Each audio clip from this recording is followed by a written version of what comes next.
નમસ્કાર મિત્રો. તો આજે ની આ પોસ્ટ ખાસ કરીને વાલીઓ માટે કે જેમના ઘરે 6 મહિનાથી લઈને 8 વર્ષનું બાળક છે એમના માટે છે. આ બાળકો ભૂલથી ક્યારેક કોઈ વસ્તુ જેમ કે સિક્કો છે, માર્બલ છે, બેટરી છે, કોઈ ધારદાર પિન છે, એ વસ્તુ ગળી જતા હોય છે.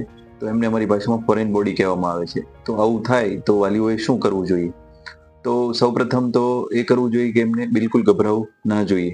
બીજું કે જે પણ બાળક ગળી ગયું છે એમને મોઢેથી કોઈ પણ વસ્તુ જેમ કે કેળા છે, કોઈ પણ સિરપ છે, કબજિયાતનું લેક્ઝેટિવ એ ના આપવું જોઈએ.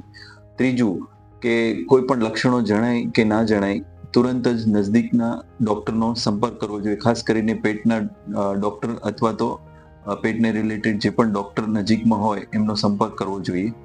અને ચોથું કહેવા જઈશ કે મોટા ભાગે સિક્કો ગળી જતા હોય છે બાળકો, તો એ સિક્કો મોટા ભાગના કેસમાં હાનિકારક હોતો નથી.